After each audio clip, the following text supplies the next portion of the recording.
Hello dear friends, मी doctor Kanchan दुरुक्कर. मी स्त्रीरोग तज्ज्ञ आणि टेस्ट ट्यूब बेबी कन्सल्टंट आहे आणि गेले 10 वर्ष पुण्यामध्ये कार्यरत आहे.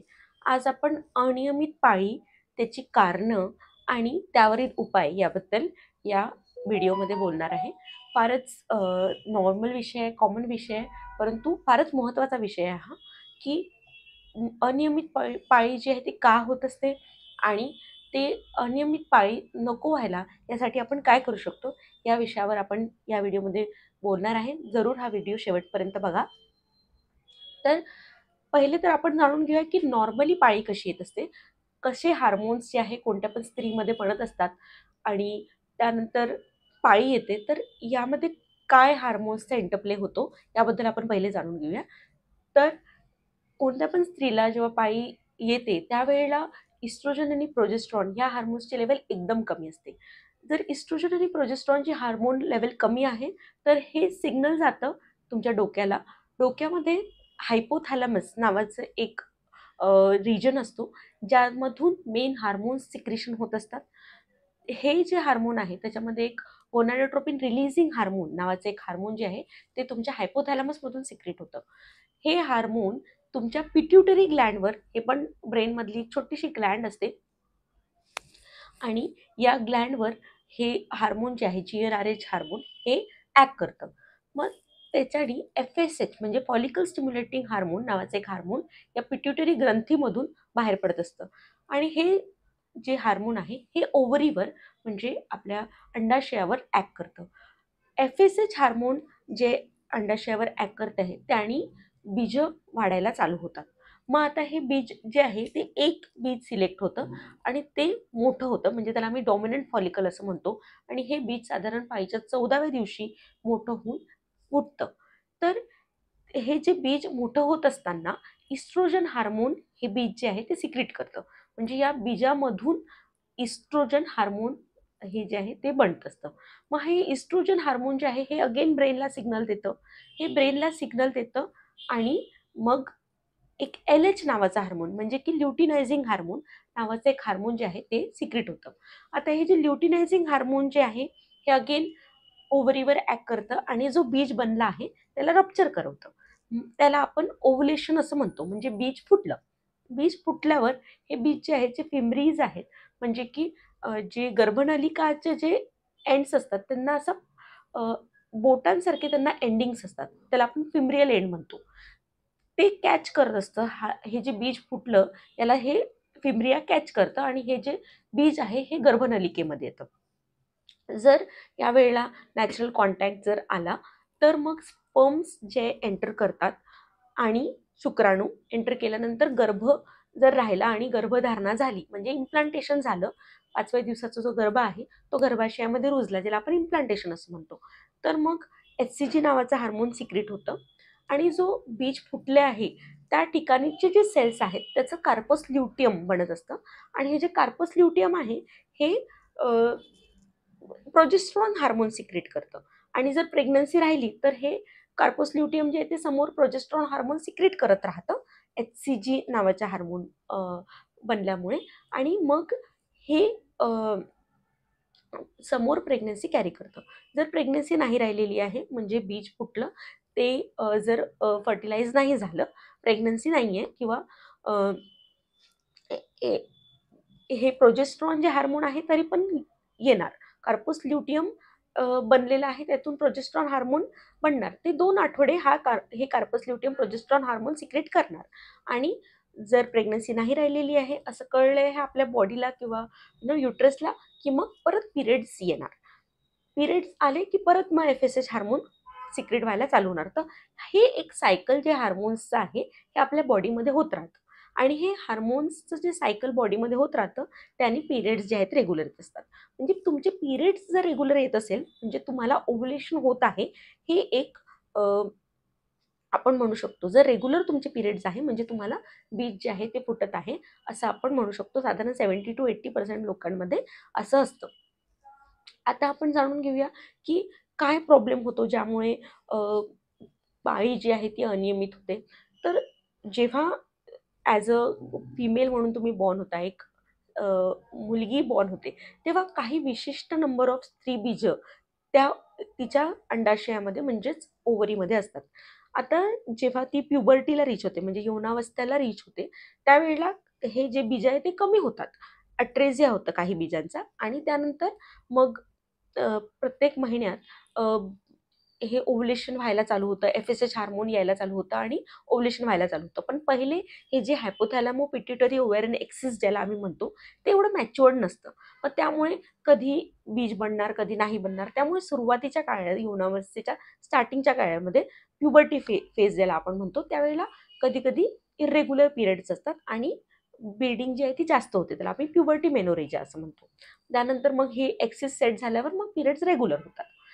आता कधी-कधी काय होतं, की बॉडी फॅट जास्त असल्यामुळे किंवा इस्ट्रोजनची लेव्हल जास्त असते, जसं की PCODमध्ये खूप सारे बीजं आहेत ओव्हरीमध्ये. तर त्याच्यामुळे खूप जास्त बीजांमुळे पण इस्ट्रोजन असतं. मग आणि पेरिफेरल जे तुमचं बॉडी फॅट आहे, त्याच्यामध्ये पण इस्ट्रोजन असतं. हे इस्ट्रोजन जे आहे ते FSHला सिक्रेट होऊ देत नाही. मग बॉडीकडून काय सिग्नल जातंय, की इस्ट्रोजन लेव्हल आहे. मग त्यामुळे FSH लेव्हल जे आहे ते सिक्रेट होत नाही आणि FSH नाही बनल्यामुळे अ, आणि ते ओव्हरीवर ॲक्ट नाही केल्यामुळे बीज बनणार नाही. बीज बनून मोठं होणार नाही आणि बीज बनून मोठं होणार नाही, ओव्ह्युलेशन होणार नाही. मग त्यामुळे नंतर प्रोजेस्टेरॉन येणार नाही आणि प्रोजेस्टेरॉन जर नाही आलं, तर मग पाळी जी आहे ती लांबणार किंवा अनियमित होणार. आता हे असं का होतंय हे? ओव्हरीमध्ये जर प्रॉपर प्रोजेस्टेरॉन हार्मोन बनून मग तो स्टॉप नाही झाला, तर मग पिरियड्स येत नाही. मग आपण सहसा जेव्हा पाळी लांबते किंवा पाळी नाही आलेली आहे, प्रेग्नन्सी नाही आहे, पण पाळी जी आहे ती समोर गेलेली आहे. मग अशा वेळेस सहसा आम्ही डेव्हरीच्या मेडिसिन्स देतो, प्रोजेस्टेरॉनच्या मेडिसिन्स देतो. तर त्यामध्ये आपण काय करत असतो, जे प्रोजेस्टेरॉनचं एक सायकल ल्युटियल फेजमध्ये जे प्रोजेस्टेरॉन नाहीये, ते प्रोजेस्टेरॉन आपण एक्सटर्नली देतो आणि हे प्रोजेस्टेरॉन बंद केल्यावर मग पाळी येते. आता आपण जाणून घेऊया, की अजून काय प्रॉब्लेम्स असू शकतात. जसं की PCOD एक मी सांगितलं ज्याच्यामध्ये की इस्ट्रोजन लेव्हल जास्त आहे. टेस्टोस्टेरॉन जे एक ओव्हरी जी आहे ती सिक्रेट करायला लागून जाते. आणि हे जे फिमेल हार्मोन्सच्या जागेवर मेल हार्मोन्स येऊन जातात, अँड्रोजन्स, टेस्टोस्टेरॉन. यामुळे चेहऱ्यावर ॲक्ने येणे, चेहऱ्यावर केस येणे, ब्लॅक पिगमेंटेशन येणे, केस झडणे, हे सगळे प्रॉब्लेम्स जे आहेत ते स्त्रियांमध्ये PCOD झाल्यावर प्रॉब्लेम्स येऊ लागतात. तर हे कट डाउन कसं करता येईल? अगेन एक्सरसाइज चांगली असली, डाएट चांगलं असलं, की इस्ट्रोजन लेव्हल हे कमी होईल. फॅटमधून जे बनणारे इस्ट्रोजन आहे ते कमी होईल. टेस्टोस्टेरॉनची लेव्हल कमी होईल आणि परत FSH यायला चालू होईल आणि मग FSH यायला चालू झालं, की बीज बनायला चालू होईल. बीज बनायला चालू झालं, की मग पाळी नियमित यायला चालू होईल. सो ही सायकल आपण चांगली लाईफस्टाईल, एक्सरसाइज, डाएट या सगळ्यांनी ही सायकल जी आहे ती आपण रेग्युलर करू शकतो. आता कधी-कधी दुसरे पण काही हार्मोन्सचे प्रॉब्लेम्स जसं की थायरॉईड जर तुमचं नॉर्मल नसेल किंवा प्रोलॅक्टिन जर वाढलेलं असेल, या कारणांमुळे सुद्धा अ, पाळी जी आहे ती अनियमित होऊ शकते. कधी-कधी जे मेन्स्ट्रुएशन आता त्यांचं संपत आहे, मेनोपॉज येतोय. म्हणजे त्यांच्या बीजांची संख्या जी आता जी बीजांची संख्या आहे ती वयानुसार कमी-कमी होतीये. जसं की तुमची 25च्या 25च्या वयामध्ये मॅक्सिमम बीजांची संख्या आहे. 30 वर आल्यावर ही कमी होते. 35 वर आल्यावर ही बीजांची संख्या जी कमी होत जाते. 40 मध्ये ही बीजांची संख्या फार कमी होतीये.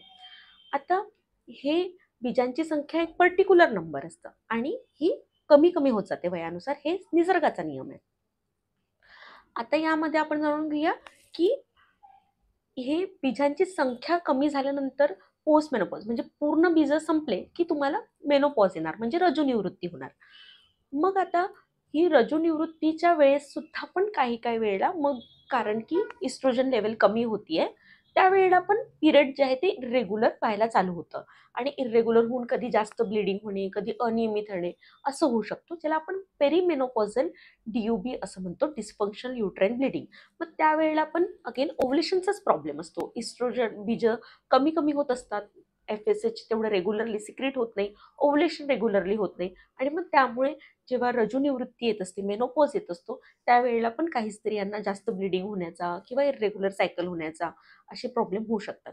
कधी-कधी दुसरे पण कारणं असू शकतात इर्रेग्युलर ब्लिडिंग होण्याचे, जसं की फायब्रॉईड आहे किंवा काही पॉलिप झालेलं आहे, सर्व्हिक्समध्ये काही प्रॉब्लेम झालेला आहे, सर्व्हायकल पॉलिप झालेला आहे, कॅन्सर झालेला आहे.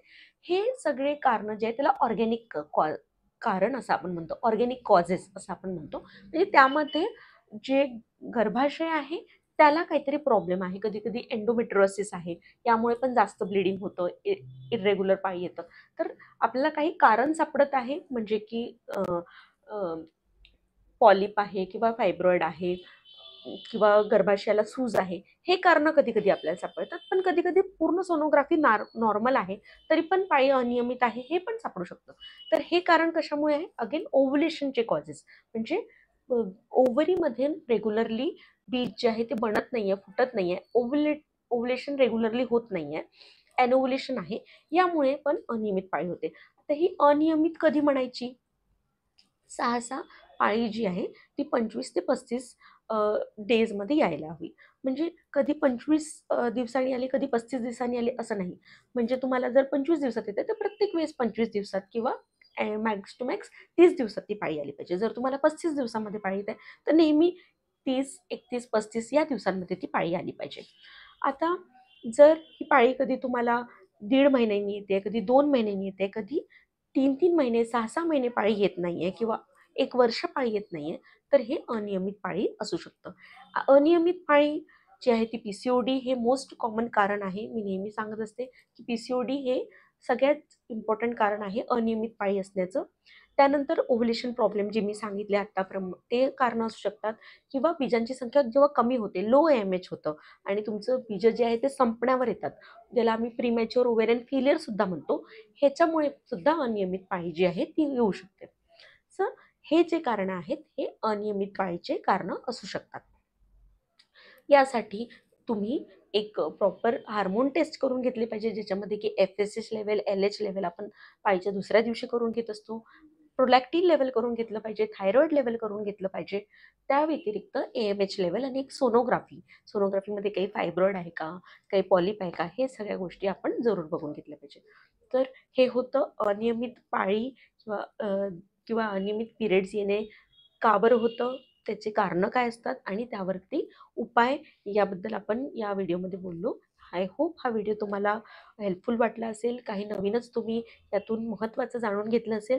जर तुम्हाला हा आमचा व्हिडिओ आवडला असेल, तर जरूर आमच्या या चॅनलला सबस्क्राईब करा आणि असेच आमचे महिलांच्या स्त्रीरोग रिलेटेड जे व्हिडिओज आहेत आणि मेन्स्ट्रुएशन रिलेटेड, प्रेग्नन्सी रिलेटेड आम्ही बरेच व्हिडिओ बनवलेले आहेत. ते तुम्ही बघा आणि जर तुम्हाला आवडत असतील तर ते नक्कीच तुम्ही शेअर करा आणि आमच्या चॅनलला सबस्क्राईब करा. Thank you so much.